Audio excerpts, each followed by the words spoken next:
I think I used to worry a lot about little things back then. Like I worried about what people would think of me saying this. I worried about what's going to happen in my life in general. Most of my life I've spent alone. And a good part of it I've spent in a very lonely fashion. I remember a few years ago, more than anything, what I wanted was for my parents to ask me questions like, are you happy in your job? Are you happy in your life? Are you feeling lonely? Instead of asking me questions like, did you eat food today? Or when will you be able to send the next installment for your loan? 4 months ago is when I think we first began talking about something like this. I was not at all interested back then. Honestly, my goal was I think I should work with a law firm on this. That makes the most sense. And I was even interviewing for a COO candidate, if you remember at this point, a few months ago, because I was like, I knew I would take a step back. I wanted to write the book. That was very clear. But of course, I don't want Unshackled to crumble because I'm leaving. I thought the best way is to either work with a law firm or to hire someone and replace me. Merging and working along with Nikhil and RK was not my top priority at all.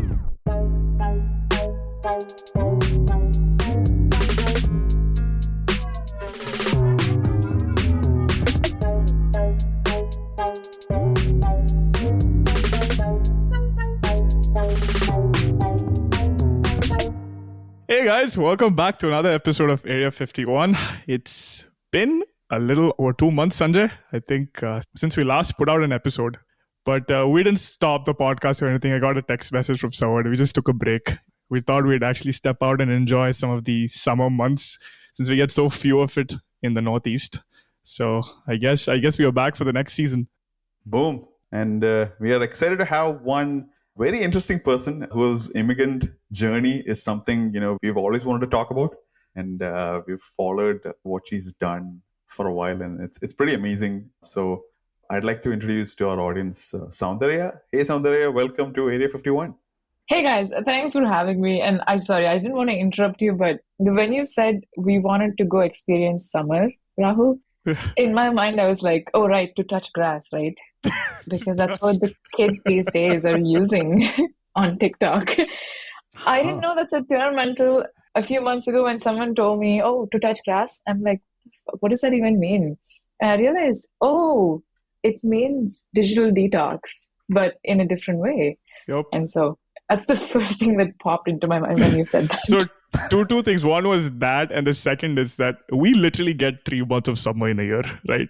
July, August, and maybe a little bit of September before everyone's running around taking photos of the fall colors. So we just try to spend some time at the beaches, just walking around, running, playing sports before everyone's huddled up back in July. You probably know it. You've experienced it all in Colombia. Yes, although I've been in sunny California for the last 4 years, although it's not always that sunny, but much better than New York. So, Soundarya, I mean, you've set the bar so high for what an immigrant should do coming to US. I'm just going to give our listeners a very quick recap from your birth in Tamil Nadu at Patravakkam to you crushing it in NIT Trichy in your chemical engineering, to you pivoting and taking your master's in engineering management in Columbia, Salesforce PM. And then a move that not a lot of folks saw coming, you decided that it was not for you. You left. You've written 2 books, Admitted, Unshackled, and now you're a solopreneur of the Unshackled community. I think the first question that everyone has is, how many hours a day do you sleep? Like, how do you do it? I sleep like a baby for 8 hours, actually. We actually took a poll from our listeners, and this is the most voted question. Is Soundarya a vampire? No, we're joking. So the idea is to give our audience a little bit more insight. Soundarya is very active in her writing, with the Unshackled community and, helping out other immigrants through this particular journey. And at least between me and Rahul, the amount of stuff we see that you put out every day, and that's where the question comes from. It's where do you get the time to sleep? I will say that without going into much detail, everything comes at a cost. So I think if you look at your lives as I like to call different gardens of your life. There's the relationships garden and the self-care and career, money, health, and so on. It's all like levers, right? You pull one lever for a long time and the other one, something is got to give if you want to do this, unless you can start delegating things, which I think is the other superpower that I've been doing only for the last maybe year or so very well. Is I do have a team of people who help me with my social media. I don't do it by myself. And I recently hired someone who is just a part-time executive assistant who can do some of the basic things that I don't need to be doing anymore. And I taught them how to do it. So I'm realizing, holy shit, like more people should be doing this because it saves so much time and money as well. Yeah, you can actually focus your efforts on activities that have a larger reward ratio, right? I mean, rather than replying to emails or coming up with these engagements, you can actually, hey, you know what, this is what I need to do, take care of it. And you're like, oh, wow, I actually have another 10 hours left to focus on things that actually give me more or things where I'm actually supposed to be at. Yeah, and today was one of those days. So I blocked my calendar with whatever I did. Today I blocked 10 a.m. to 12:30 p.m. Unshackled RTB. RTB means run the business. It's a stupid Salesforce jargon that we used to use there all the time. Mark Benioff would be proud of you. You're carrying the tradition. Yeah. It just stuck. I love it. It's so easy for me to understand what RTB means. It means stuff that you have to do to keep your business running, your life running. And so it's all the operations. So today morning, for whatever reason, for 2.5 hours, I was stuck in dealing with all these like minute things across so many places. So today was one of those days where I didn't do a good job of delegating. But 8 out of 10 times it happens. Yeah. It's something you progressively get better, right? I mean, delegation is an art. And the older I grow and the more teams that I work with and, the more experience I get, delegation is something I feel like, damn, this is actually a skill set I need to spend more time at because you can't be everywhere. You're not like omnipresent, right? You can't be like clone yourself and do like 5 different things. So it's, onwards and upwards, I guess. But I think you're doing great. You're everywhere. Your LinkedIn following, Instagram following, I think you're there. Thank you. By the way, guys, Soundarya celebrated her birthday last week. And I think on behalf of all the listeners on the podcast, happy belated birthday. And for those of you who are only listening to it, there's actually balloons flying around in our video right now, or you can imagine them. Wait, are you guys planning to add this in later editing or something? No, we can't delegate such stuff. We have to do it ourselves. And our graphic design skills, maybe Rahul's is, but mine's not up to par to do something like that. But the reason I bring that up, Soundarya, is that there's a question I wanted to ask, right? When we were doing a research on you to ask questions, right? We came across a video on your YouTube channel about 6 years ago. On your birthday, you put out a video saying, hey, you know what? Turning 22, I'm going to give you a sneak peek into my life as a Salesforce intern, right? And I loved it, right? From you walking and you're excited about the cereal there. You're excited about getting a coffee to everything, to the hot yoga. I get excited about walking on the treadmill. My highlight of the video was you dry your hair on the AC, I don't know if you remember that. Amazing. And then I make such an amazing meal of pre-cooked paratha and dal or something like that. Dal makhni, yes. Yeah. My God.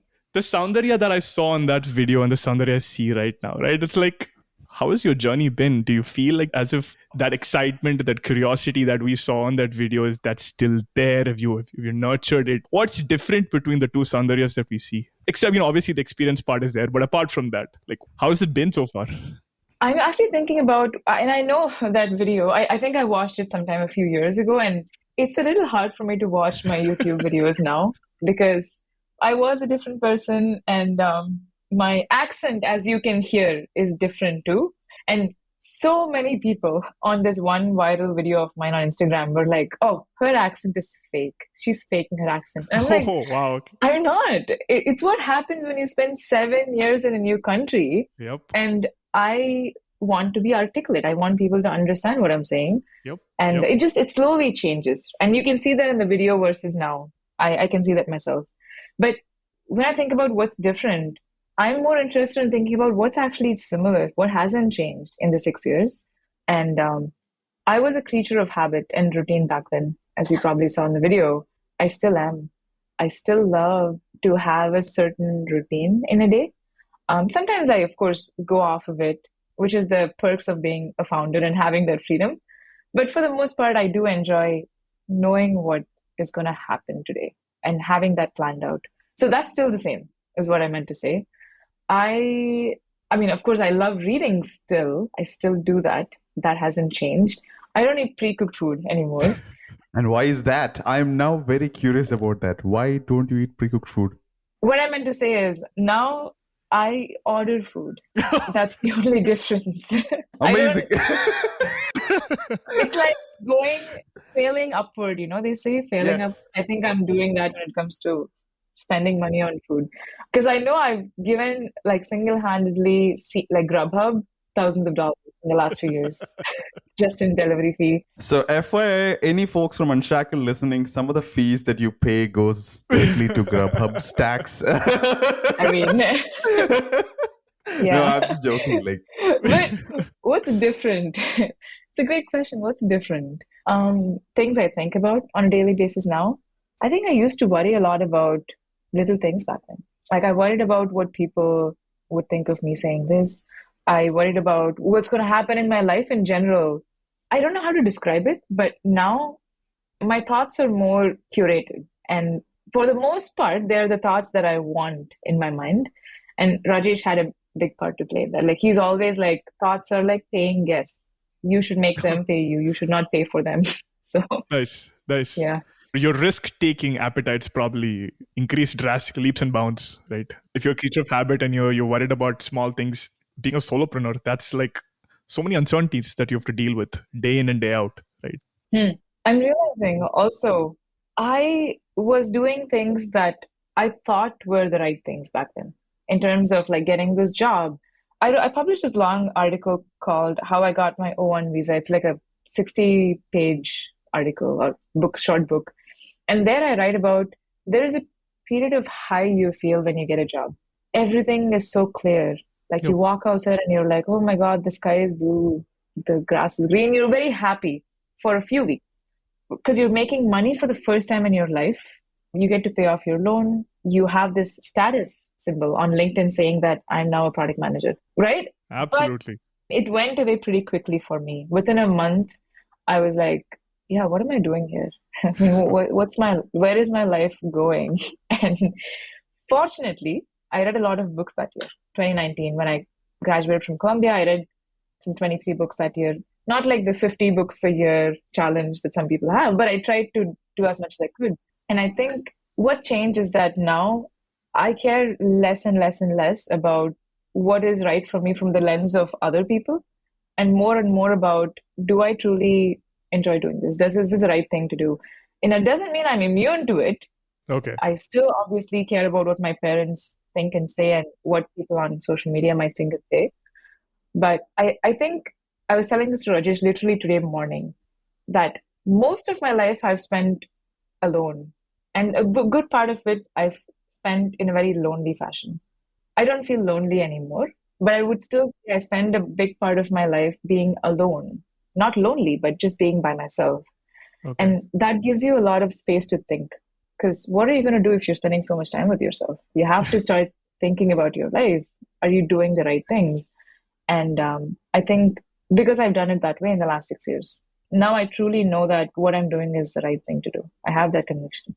You know, like you've mentioned a lot of things that I know. Rahul, I have so many follow-up questions. Yeah, we've got a few things we want to unpack a little bit by I think one of the first things, like, and to give our audience some context, like Soundarya, she's an entrepreneur. She's an O1 recipient. She's also a book author, and she's built this community called Unshackled that helps other folks who are interested in, talent skill visas like O1, EB1, EB2, NIW to build their profile. How do you go about it and talk to lawyers?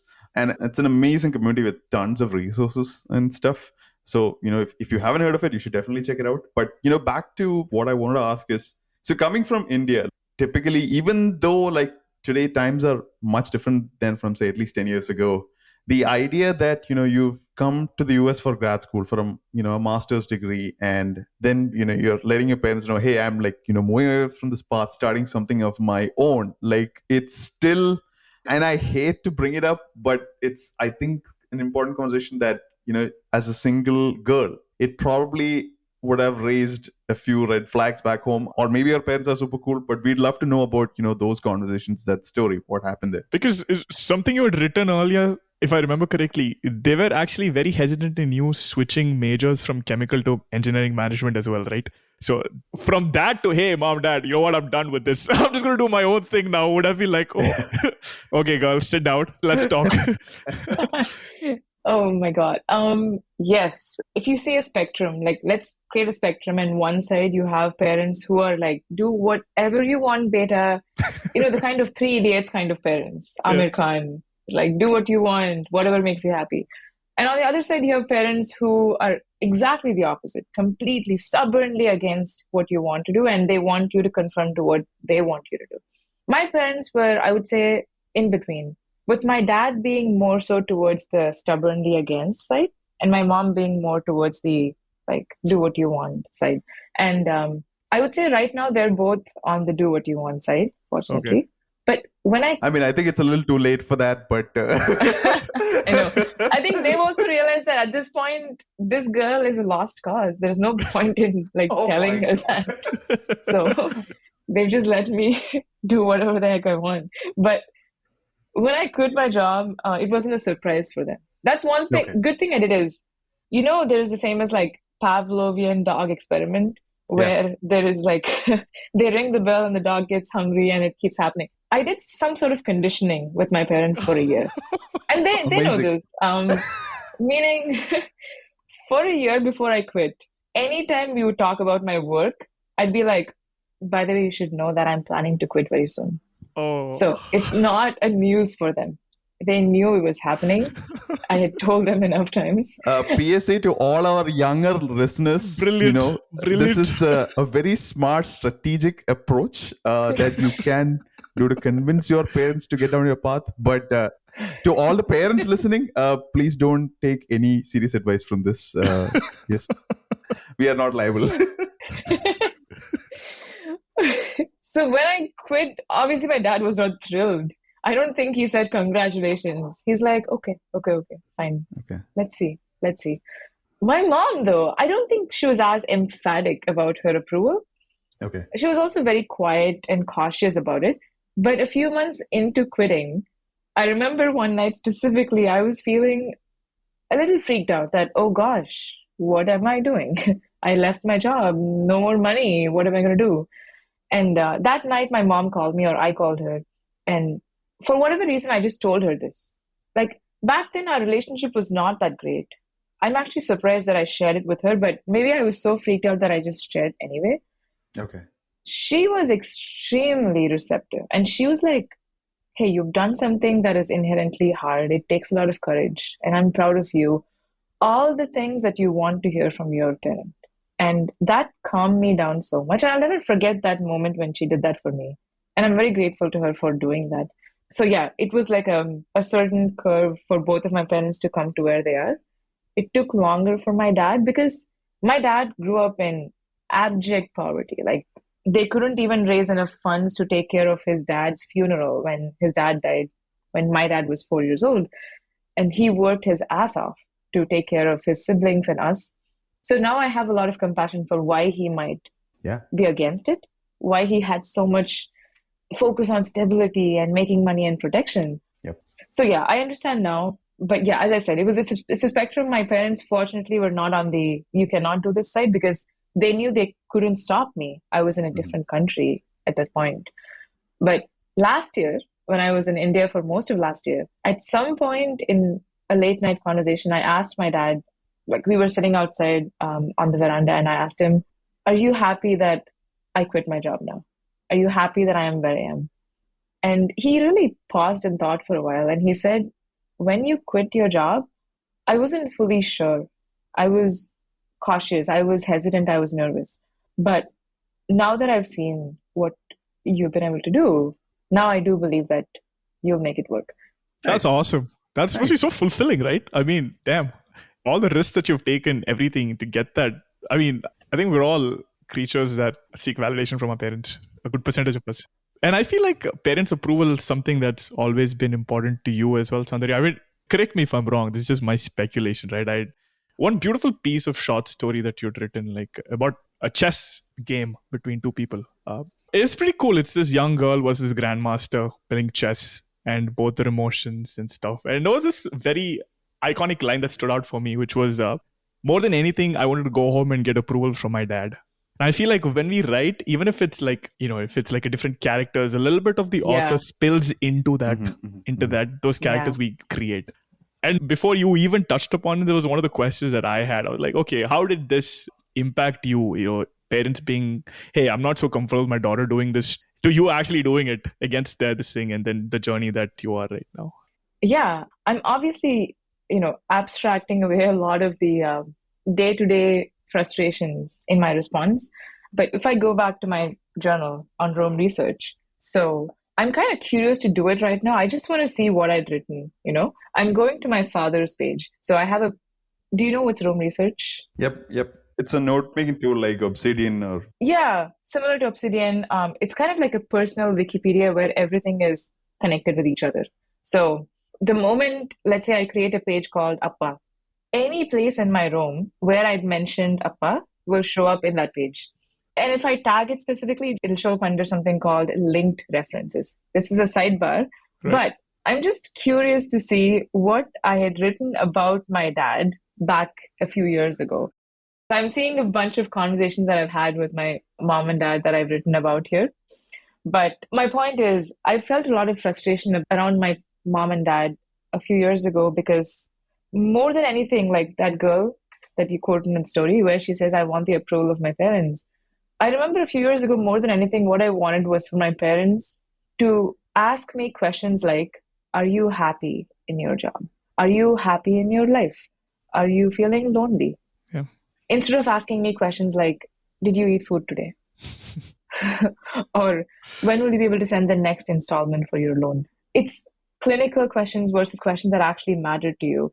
And yeah, I captured a lot of those frustrations in my journal back then. So more than approval, it was more so I badly wanted my parents to care about the things that I cared about and not care about the fact that I was making money or that I had this position. And I think now they're really starting to. I mean, I would never know, but I can see that they're definitely starting. How about your brother? How does he, I know that he had flown in to help you manage your launch of your, he did, the book. I know he gave you the nickname Pooja. So I feel like he's played an important part in your life. So how has it been with him? Has it been like a constant support, or did that take some work to, convincing him that this is what you really needed to do? I feel like my brother and I, we don't talk very often. There's a lot of love and support between us, but he has a very demanding job. And when I say demanding, he works 15 hours a day and has been doing that for a very long time now. And so he's done extremely well for himself. He has a child now. Oh, wow. But he's been there for very key moments in life, like the book launch last year. He flew all the way for that. Before that, I remember once he dropped me off at the train station when I was in my third year at college, NIT, when I was going back to Trichy from Chennai.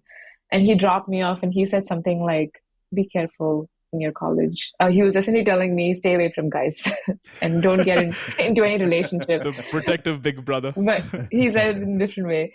And then I remember he gifted me a guitar when I told him I want to learn how to play. So he's done all these very wonderful things. We don't talk very often though. It's, once in a month, once in a few. It really varies. But in fact, I was going to tell him for my birthday gift this year, I want us to talk more often because that's what would really make me. That is very sweet. Yeah. Like I could die tomorrow. He could die tomorrow. We're going to have a lot of regrets if that happens. But in that case, he hasn't been a constant presence in the sense of, I think my brother doesn't know a lot of what's happening in my life on a day-to-day basis. But we do have a WhatsApp group like all the family group. And Indian families do, where they'll keep sharing pictures of Adya, who's my niece. And I'll keep sharing important moments from my life for them to keep being a part of. Nice. Yeah. Again, in that, when you answered a previous question, and also when we looked at your website, right, loneliness was something that was featured, right? Even in NIT Trichy, you written in your website that you went in a lot of clubs. And then as you go on to the first, to the second, to the third, to the fourth, it was like, I'm at a low point. I'm lonely. You mentioned loneliness a little while ago. And you mentioned that you're finally at a point where you don't feel lonely even though you're alone. Could you elaborate on that a little bit? Because you seemed like you were in all the clubs. You were surrounded by people, both. And when we see your pictures on your Substack or your Medium, there's always people around you. Yeah. Could you explain a little bit more on that? Yeah. I like to use NIT as my, what's a barometer? A reference meter. I use NIT as my barometer for loneliness and how bad it can get. So for whatever reason, I remember a few moments from NIT. One moment was, and I definitely don't want to victimize myself when I'm sharing the story because I was an equal part to blame for whatever happened. But I carried so much hatred back then. That's what I'm saying. Like I changed so much that right now I really don't carry any of that with me anymore towards anyone. But back then, you know how colleges can be. There's like cliques formed and gossips happening, people talking behind each other's backs. And this was fourth year or third year of NIT. My roommate had hosted a dinner party at the only restaurant outside the college because we're in Trichy where there's nothing. My brothers told me the story, so there's like nothing there in Trichy. Which is good, no distractions. But at the dinner party, of all the people invited, I wasn't even speaking to half of the people. Like we were not speaking to each other. We were in some fight. I don't even remember why we fought. We fought though. And after dinner, we were on our cycles and we were cycling back to our hostels. We paused somewhere in between to stand and talk because my roommate was trying to plan a trip for the all of us or something like that was happening. And I remember in that very moment thinking, if I just vaporize and disappear right now, it would make no difference to the world. It would make no difference to the people in this who are around me right now, including my roommate. I think that was loneliness for me. Being around people, spending an entire evening, being around people for 3 years in classes and outside classes, and still having absolutely no relationship with them, no connection with them. And feeling like if you disappear, it wouldn't change anyone's life for the worse. And as I said, I don't want to victimize myself because I made a lot of mistakes in college that I wish I could take back, but we all have. Yes. That was, thank you. Yeah. That was one moment. Another moment I remember from NIT is, as you said, I was part of many clubs because for all the lack of true relationships that I might have had, friendships that I might have had, I was extremely good at academics and I was extremely active when it comes to extracurriculars. Because what do you do if you can't, as I said, everything comes at a cost. So there was something called nostalgia, which is the senior year version of going away party that juniors throw for seniors, right? You guys know. Sure. And they give awards. You get sashes with Mr. Popular and stuff written on it, all that. So there was the most coveted award is Mr. Popular and Miss Popular, okay? And you have to vote for it. It's based on votes. And so there's this whole campaign that happens before the ceremony where people are trying to lobby and get votes for themselves. And I remember a lot of my juniors from my clubs, who I really I cherish them, they were lobbying for me to get the Miss Popular award. And they made so many fun memes on Facebook, which was what we used back then. And, I actually won. And I remember I was standing at the ceremony. I got the most votes. And they announced the winner is Soundarya Balasubramani or something, which for a moment was really confusing for people because everyone knew me as Pooja. So people are thinking, who is this Soundarya? No one knew me as Soundarya. But I'm like, holy shit, I got the award. I go up on stage, I get the award. And then I come off of stage and I realize there is no one to celebrate this with. I mean, there is a sense of poetic loneliness you feel where you got this award that is meant, that is personifying you as the person that everyone knows and Yeah, exactly. I was just going to say that it's so very paradoxical, right? Mr. Popular, but extremely you're like, oh shit, I'm feeling so lonely. I'm like, that's crazy. But yeah, it was a very, very, very lonely 4 years. And as I said, made a lot of mistakes. And part of it was my own making, which is why when I left NIT, I was so done with college. And all I wanted was sort of a fresh start, a chance to do over. And I wanted that in different phases in life. Even after Columbia, when I started Salesforce, I moved to Bellevue, Washington. I was like, oh, this is a chance to do over. Same happened when I moved to San Francisco 4 years ago on a leap of faith. I was like, this is a chance to do over, because every time you get to reinvent yourself to be a Yep. better person, a new person.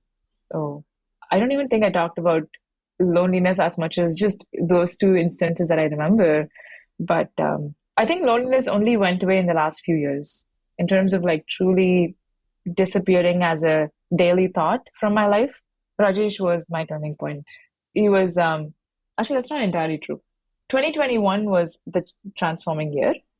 The biggest thing that happened in that year was meeting Rajesh. But then a few other things happened. Like I became part of a community house in San Francisco, my first community house. I began to meet with someone who's like a high performance / life coach through Salesforce, and I could do it for free. So she was excellent. Exercise, daily meditation. So a bunch of things kind of conspired together to help me out of that. But Rajesh was certainly number one. Sanjay and I were talking about this the other day. Like, mentorship is clearly such a big fundamental aspect in your life, right, Sanjay? And we were talking about it, right? It's like we've like seen you mentioning so many times how Rajesh has played such a critical role in your life. How did you meet Rajesh? In the most mundane way possible, someone connected us via email on July 7th, 2021. And this person, I'm grateful to Joshua for life.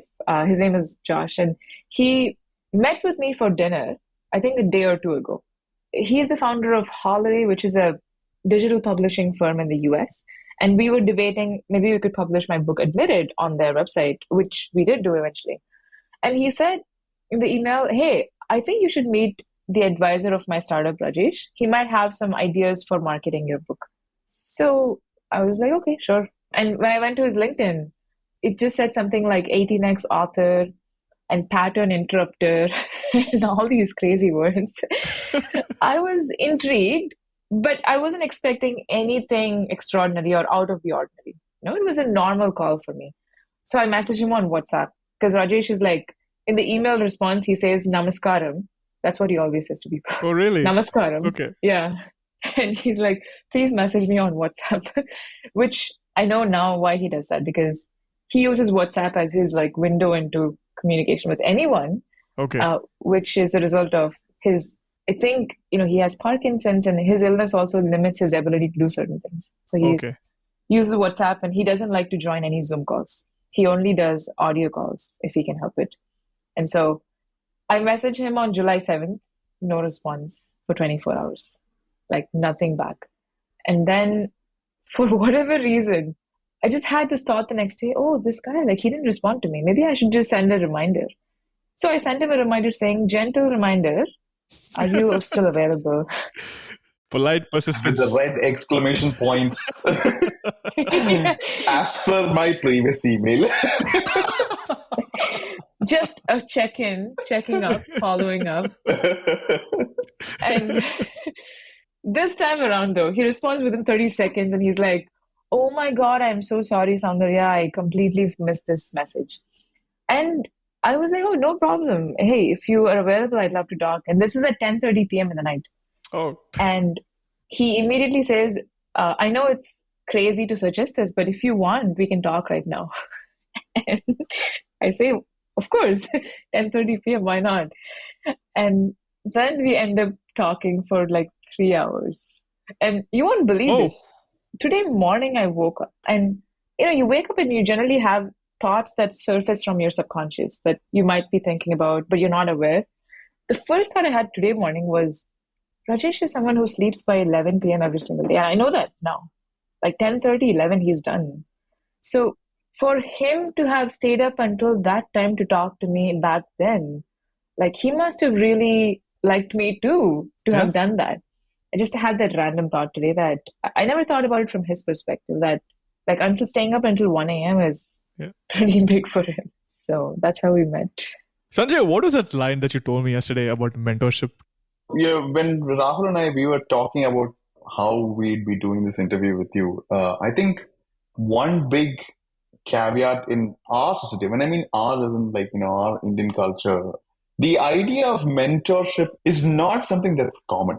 And my understanding of why that plays a part is because ideally a mentor-mentee relationship is somebody who's, in any way, like the mentor is somebody who's a lot more accomplished, experienced, financially well off, whatever. The mentee is not that. All they have is, youth, strength, that drive, whatever the case is.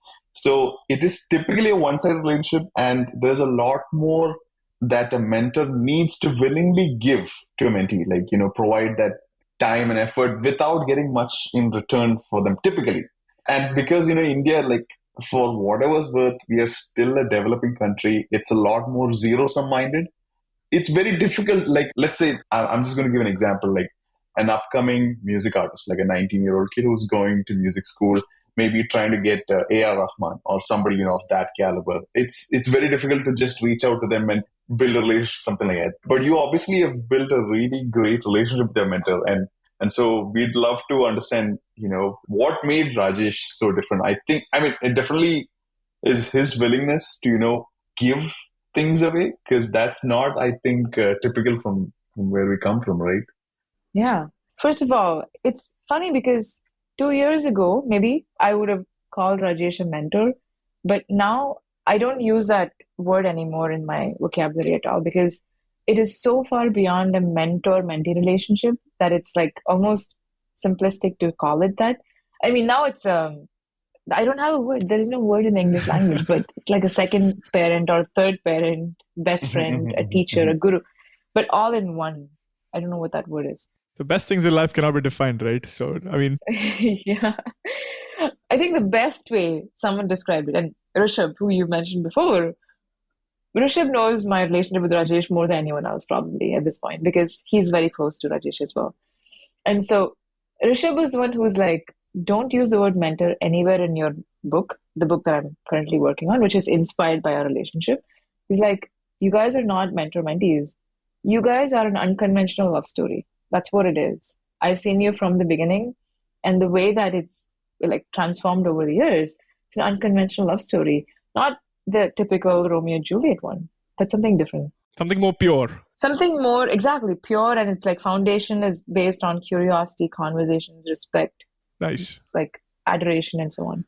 But to answer Sanjay's question of, there's a very good reason why if I meet Rajesh today, like given where I'm in life, I don't think we would have become this close. Not at all. I mean, he would have still been a very important mentor in my life. I doubt it would have been more than that. And I'm saying this because I met him at a time when I was desperate to meet someone like him. And I didn't even know that I was desperate to meet someone like him. So I wish I could use the analogy of letting a starving person loose in the grocery store, but the starving person knows that they're starving. They know they need food. Okay. I was starving, but I didn't know of what.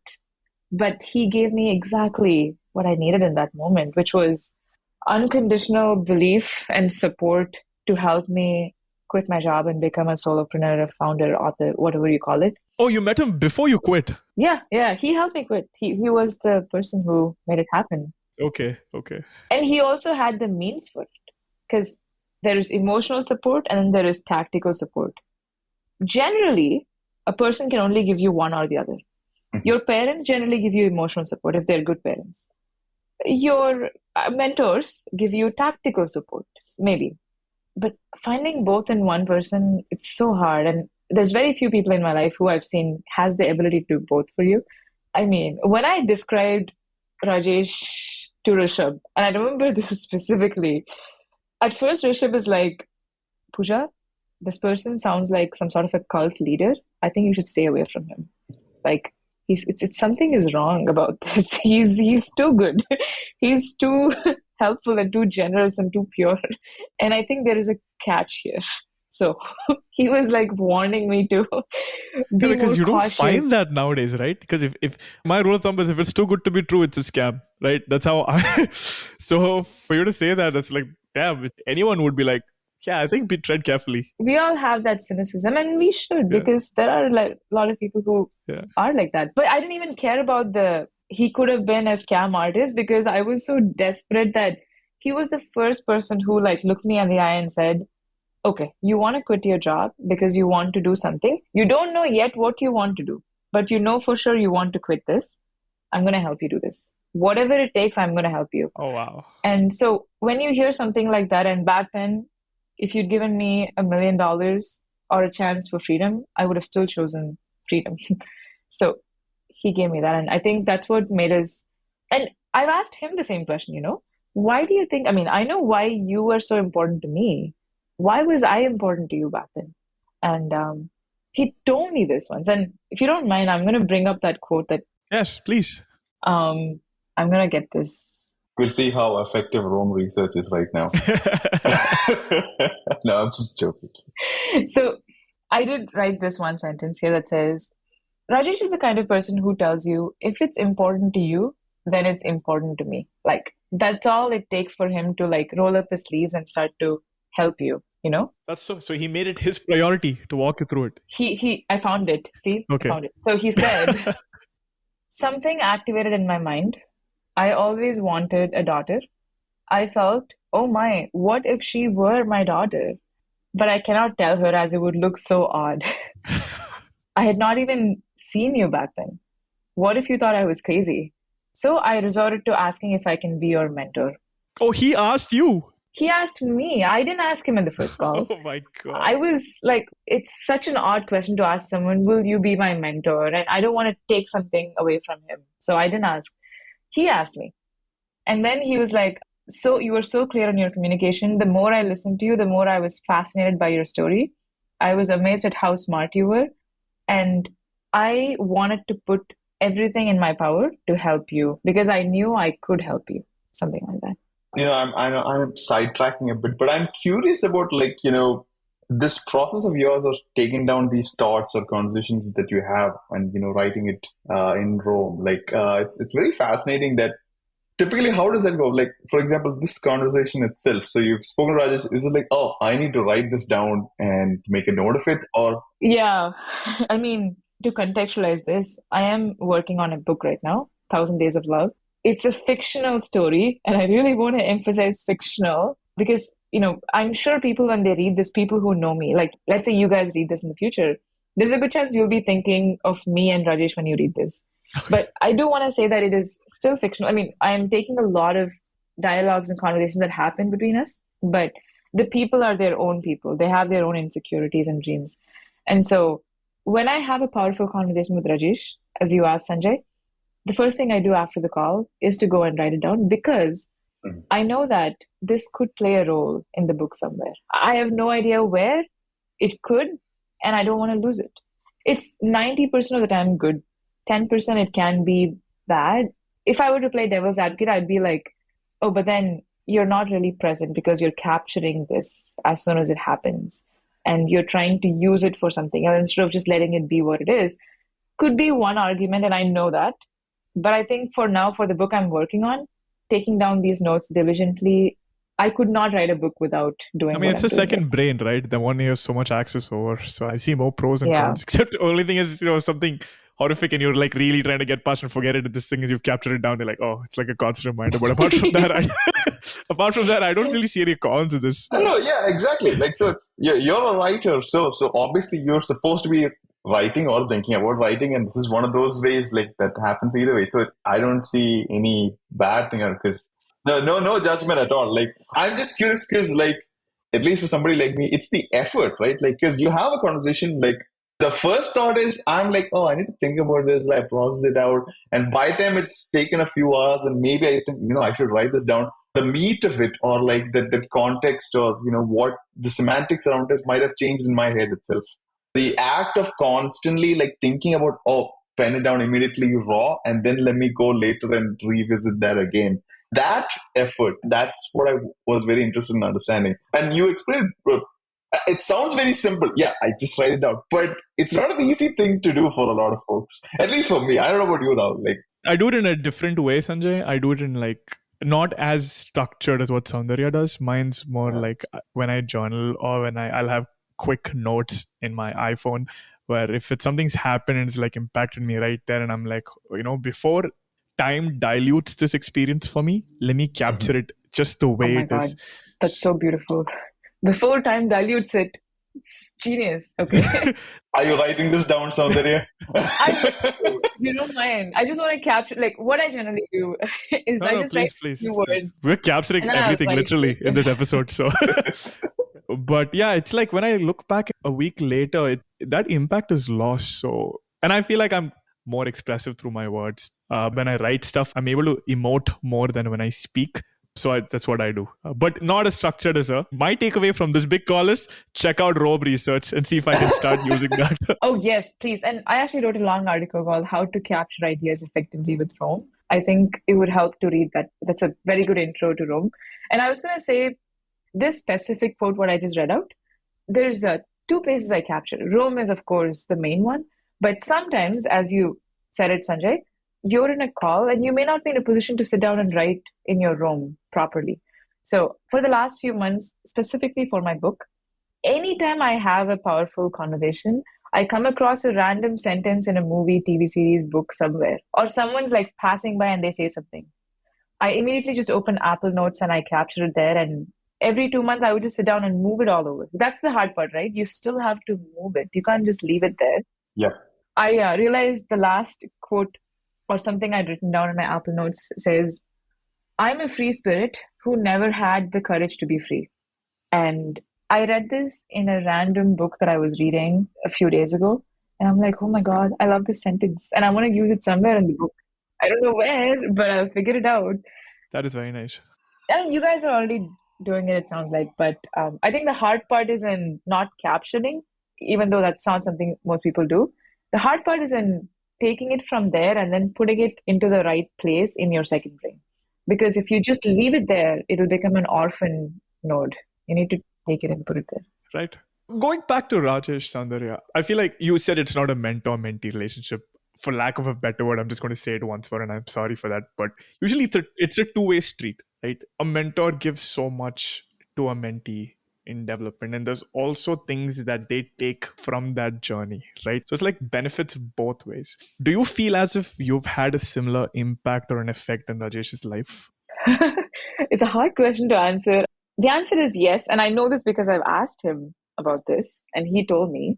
The person who once again described it the best is Rishabh, because Rishabh is just so eloquent and brilliant with his words. He was the one who once, and for the last time, can I read from my room? Yeah. No, sorry, we are out of times today. You can only do it thrice. You need to come on another episode to do it.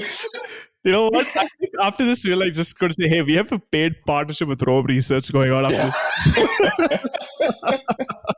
You see, I was just kidding. We don't have a side hustle. There's no money coming in from this. It's just... I would butcher it if I don't read it in his words. No, please, we were just kidding. Please, don't take us seriously. I know. Thank you. April 29th of this year, Rishabh and I were having our, one of our very long calls that we usually have. And at some point in the call, Rishabh asks me, what's happening with the book? And I tell him, well, I'm kind of stuck. I don't know what to do. I mean, I have all these notes, but what's the next step? I have no idea. And then Rishabh says, can I tell you what I think the story is about? And then he talks for an hour and it is so beautiful. I'm like, I have to capture what he's saying right now. I think this is it's like a cloud. It'll get lost if I don't capture it right now. So I'm literally just transcribing as he's speaking for that 1 hour. And he's saying such words that took chisel. You have to sculpt like a sculptor does it.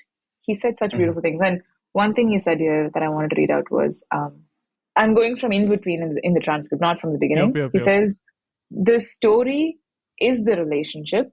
This is the story of two of you in a room falling in love. The world is outside. Some people are veering, some people are disappearing, and some people are getting influenced. This is not mentorship. This is a love story.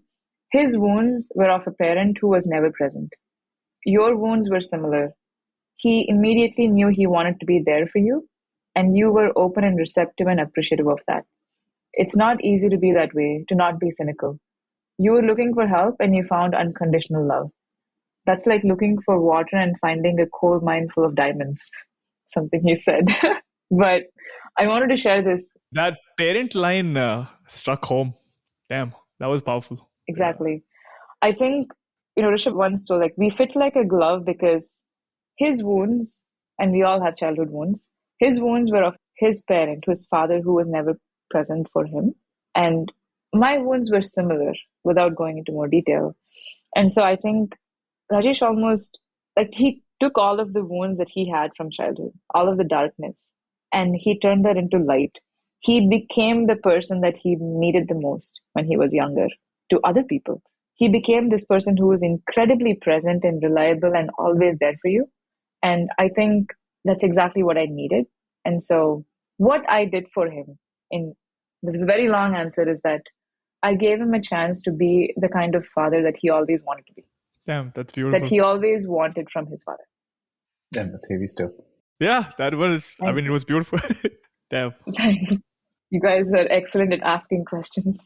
No, I mean, like, so I think, see, one thing that's very important to note is like, even though we've come a long way as a culture, like talking about issues and, contexts like these, it's actually very nice to see that, folks like you can open up about these things on an episode like us. And we're very grateful for that. Like, we started this episode, Soundarya, very honest. We had one goal, to not make it like your other interviews you've given, because it's not that anything wrong with it. It's just you've answered everything, right? You had to. No, actually, our interview with you is the best so far.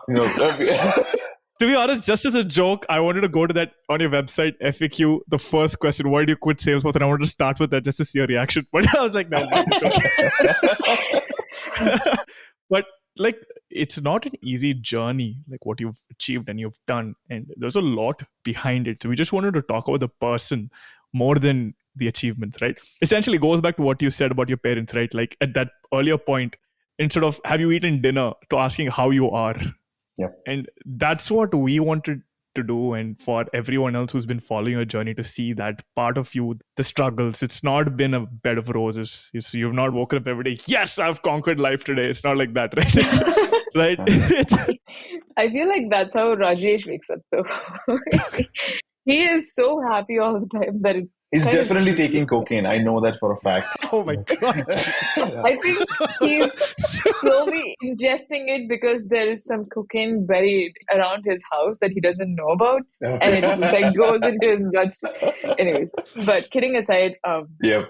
Thank you for doing that. And you guys absolutely did that. And I told you, right, when we did the pre-interview a few weeks ago, at first I was thinking, why? We're going to talk on the podcast. What's the point of a pre-interview? And I thought of this as it's not a great use of time. And you have changed my position on that forever right now. But of course, not everyone is good at pre-interviews. You guys were really, really great. And you set a new bar for what a podcast feels like when it's more than just a Q&A. To all our listeners, we did not pay Soundarya to say this. She's saying it of her own accord. I think. Yeah. Wait, are you sure? I just got $1,000 in my bank account. Oh shit! I like it. Sweet. And the last topic of all, congratulations on the merger. That's massive. I mean, you found like-minded people in your quest for, again, you're not alone anymore. Right. And I know that's played a big role in your journey. You've got people. Yeah. Can you tell us a little bit more about the new venture and the people you're with, and what it looks like in the future for your new entity? First of all, I should say that there's a part of me that takes decisions purely based on intuition. That's the part of me that packed up my bags and moved to SF on a whim, or the part of me that decided to move to London now. Like, I've done that before. This merger was not that part of me. It was the other part of me, because it took several conversations for us to get to this. And 4 months ago is when I think we first began talking about something like this. I was not at all interested back then, honestly.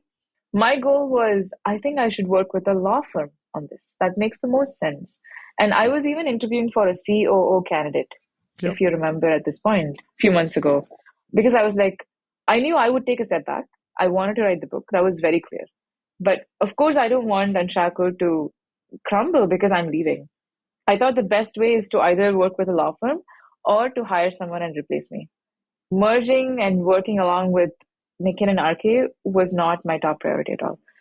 But after several conversations, and they are born and bred startup founders, very persistent, and they kind of shared their vision of what they see this, where they want to take this in general. And I realized that's a much bigger vision than I would have ever been able to do on my own. And I don't even think I have the right resources or the motivation to do that. Okay. So yeah, we bring very, very different skills to the table. Number one, I mean, RK is an excellent salesperson, excellent product person. Nikin is an excellent operator. And I think I'm a really good marketer.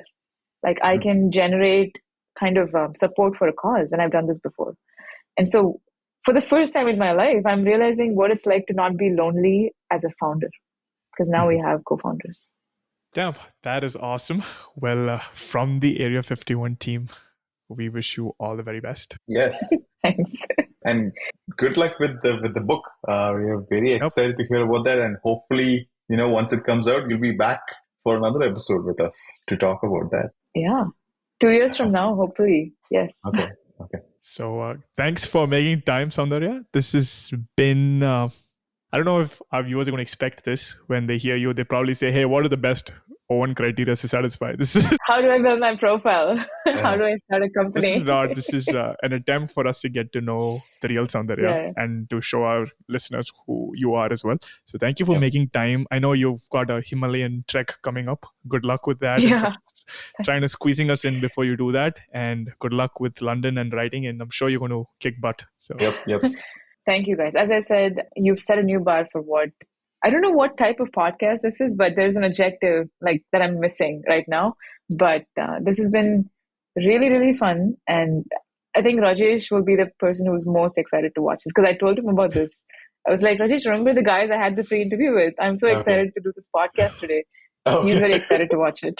Awesome. As long as he subscribes to our podcast after that, as well. He will. Joking, as always. Yeah, after that Coke joke, definitely not, Sanjay. Definitely not. Yeah. Man, that was a long one, eh? Good. It was great. And I'm grateful to her for the fact that she didn't hold back because it was not a usual, hey, how do you get your EVO and how do you do your O1 or some kind of immigration update. I feel like we actually went a few layers deeper than what people were expecting. Yeah, like we got to know her as a person rather than, the entrepreneur. And what it took to craft that entrepreneur persona, right? Yeah. Or that author that we see out there right now, right? The struggles behind that, what pushed her, how Rajesh played such an important role. So, and it's so cool, right? It's just, you will see an extremely organized and structured person, right? Yeah. The notes, she's able to pull back something from like some 5 years ago or like... Yeah, exactly. That's crazy, right? Yeah. I hope our listeners are inspired, but I definitely am. And my biggest takeaway is I do document stuff, but not with the level of detailing that she has. And that's a learning for me, right? Yeah. That those... offer notes, like she said, so it's just floating around of thoughts. It's probably in my best interest to actually sit and connect them and put in that effort to actually document them in a more detailed structure. Yeah. All the struggles, right? And the entrepreneur route, while it looks hunky and dory outside on the surface, there's a lot unsaid. The struggles, the relationship with her parents, the loneliness, the uncertainty of, oh shit, how am I going to pay for my next meal or something of that sort? So yeah, exactly.